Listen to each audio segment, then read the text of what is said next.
A sixth Michigan man is charged in the riot at the U.S. Capitol. How selfies may have done him in. Another major Metro Detroit hospital system announces new visitor restrictions as cases soar in Michigan.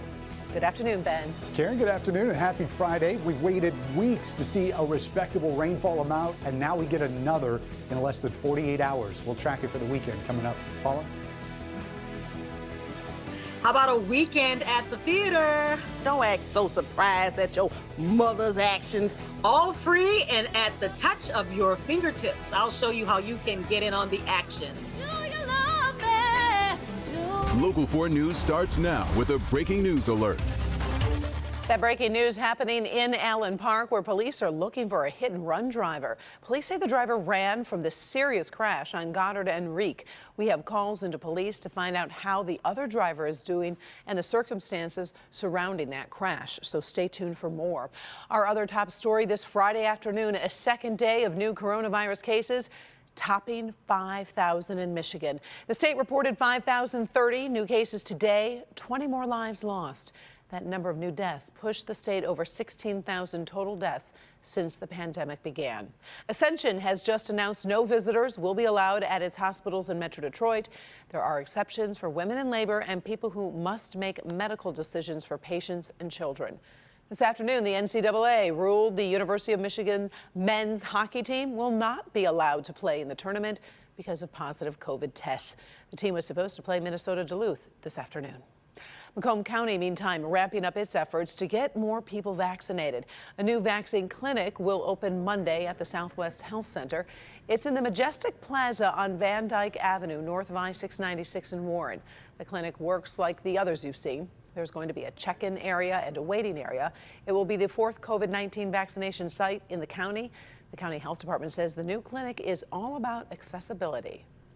The drive's less. It's right around the corner. It's a recognized, known, building that's been in the community, serving the community. So I think it only made sense to us to get something in the south side. Vaccines are available by appointment only through the Macomb County website. We posted a link on our website. Click on Detroit.com. Another Metro Detroit man has been charged in the January 6th riot at the U.S. Capitol. 45-year-old Anthony Williams from Southgate is charged with breaking into the Capitol, obstructing Congress, and disorderly conduct. The FBI says Williams took videos and selfies inside the building and then bragged about breaking in. He is the 6th Michigan man charged in that siege. Coming up at 6, how a tip about his Facebook page helped the FBI in this arrest. Ford's Dearborn truck plant is idled for the weekend, and that's due to the global computer chip shortage. The plant that makes the F-150 pickup will be down through Sunday. Officials say a supply chain issue tied to the shortage of the semiconductor chips is the reason for the downtime. Production is scheduled to resume at the plant Monday. Meantime, Intel announced plans to invest $20 billion to build 2 new factories for the manufacture of chips. Did you hear it last night? That heavy rain overnight, it did cause some flooding concerns along the lakeshore. Our cameras captured some of the situation. This flooded road on 12 Mile and Jefferson and St. Clair Shores. For the very latest, let's send it over to Ben. The rain moved out and we did get a peek at the sun. We did, Karen, and we'll start with some of that good news. Those lakeshore flood advisories expired at the top of the hour at 4 o'clock, so no longer in effect there along the east side as things starting to dry out. But man, look at the water. So many places reported more than an inch of rain, including Richmond, which got almost 1.8 inches, Macomb 1.72, and officially at Romulus we were at 1.19 inches after only picking up 3/100ths for the entire month up until this point. And we've got more on the way for the weekend. But as of right now, the sun peeking around the clouds, getting temperatures to the 50s, so not quite those 70s that we were used to seeing earlier in the week. But the weekend, not half bad. And half is the operative word because the daylight hours are looking dry, but we got to track another chance of rain that's going to squeeze in here, and we'll talk about that in just a few minutes, Karen. All right, thank you, Ben. Well, that storm system we saw overnight was the same one responsible for death and destruction all across the South. At least 6 people were killed in tornadoes that damaged homes and knocked out power across Alabama and Georgia. Kimberly Gill in the newsroom with a new video of those storms and the aftermath. That's right, Karen. Good afternoon. Tornadoes were reported across Alabama first, and then the storm moved east into Georgia overnight. Take a look at how close one tornado man got on the to ground a right funnel in front of me, cloud going up as it this mountain. formed There's debris. in Alabama. Listen to that roar. This is a violent tornado. Debris falling. That's one of more than a dozen tornadoes reported in Alabama alone. The twisters took down homes, some reduced to nothing, others without roofs or walls. 5 people were killed in Calhoun County, including one woman's mother, father, and sister. I kept calling my parents' house, my mom's cell phone. I couldn't get anybody. And then my brother called me and told me that everything was gone and they couldn't find my parents. He told me that my sister had died. In Georgia, at least one person was killed in a possible tornado in Coweta County. Schools in that area were closed today, and people are being told to stay off the roads to avoid live power lines. Tens of thousands of people in both states were still without power this morning. More severe weather could be coming this weekend to that area. We'll certainly stay on top of it and keep you posted. Karen, we'll send it back to you. Horrible destruction there. Yeah. All right, thank you, Kim. Well, the death toll from that winter storm that crippled Texas last month has nearly doubled. The state says 111 people died. That is up from the 57 originally reported. Most of the deaths were from hypothermia, but others died from carbon monoxide poisoning, car crashes, and medical equipment failure. The storm caused massive power blackouts for days. Turning now to the investigation into that deadly mass shooting at a supermarket in Boulder, Colorado.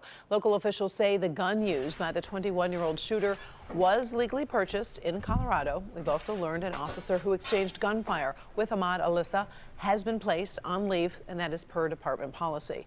Alyssa is charged with 10 counts of first-degree murder and 1 count of attempted first-degree murder. In regards to a potential motive for the shooting, still under investigation. I think the victims' families and the community are desperate to know the motive. We want to know the motive, and that's going to be the focus of all our efforts going forward. Whether or not we're able to determine it remains to be seen. Alyssa has been moved to a different correctional facility due to safety concerns and threats from other inmates. The theater is returning in Detroit this weekend, but you can capture these live performances from the comfort of your own home. Paula Tutman takes us to the inaugural season of the Obsidian Theater Festival, imported from the D. I dream of no one anymore. I don't dream. Theater is back, and how you experience it is different. There seems to be an abnormal amount of struggle for us. Whom do you compare? When COVID shut down live performances across the world, it wasn't just actors sidelined. So when you have a show like, I was on tour with The Lion King for a long time. When The Lion King comes through the Opera House, that's 120 people that are now downtown on a regular basis just working the show. That's 2,000 people a night, 8 shows a week for 6 weeks that are now going to restaurants, that need a place to park, that want to find a place to have a drink after the show, that want to hang out, that are feeding into that economy. John Sloan III, raised in Detroit, educated at the University of Michigan, seasoned with traveling heavy hitter shows like The Lion King and the opera Aida, says, good evening. When live theater shut down, it made him rethink theater and the advent of The Obsidian. The Obsidian. The Obsidian Theater Festival. Black Stories. Black Stories. Black Stories. New stage. We are presenting a collection of works. It's original plays, music, there's some dance, and it's all focused on one thing, on uplifting emerging Black theatrical voices. And so for the rest of the weekend, the world is invited to see original productions created in Detroit that enlighten, entertain, and puts the theater community back to work, thanks to a producing partnership with Nicely Theater Group, which is funding the Obsidian Theater Festival project. We are actually able to pay people who are all making and not just a pittance, but a livable wage on this project. What happens when you lose that missing piece that somebody else needs just as much as you do. There's no timeshare for soulmates. What? You can't share a heart. 2 shows this evening, 3 more shows Saturday. Music, plays at your fingertips and from the safety of your computer keyboard. It's tough sometimes to find positive moments out of the last year, right? It's been hard on a lot of people. But I think what it can do is it can force artists to create in new ways. And that's one thing that artists are always good at, right? Is finding the workaround, pushing the limits and pushing the boundaries to create new work and bring that new work to the audience. Okay, so your night on the town is going to cost you about as much as that bag of popcorn waiting for you in your pantry. I mean, in other words, all of the performances are free. You do need to register for them. The first performance, Making Bond, apparently Bond lovers, James Bond lovers should love this one. It starts in about 3 hours. And then later on this evening, Metaphor in 3 acts. And of course, we're going to get you right into the action by putting a link on all of our social media platforms. Enjoy. Back to you. I am excited about that. What a great thing to do this weekend. Thank you, Paula. One of the most popular streaming services just announced it is hiking prices. Which platform is going to charge you more to binge watch your favorite shows? And that giant ship is still stuck in the Suez Canal, and it won't be easy to get it free. What it may take to get the 2,000-ton ship moving again. But first, a lawmaker hauled off in handcuffs. The controversial new law that sparked her arrest. Next.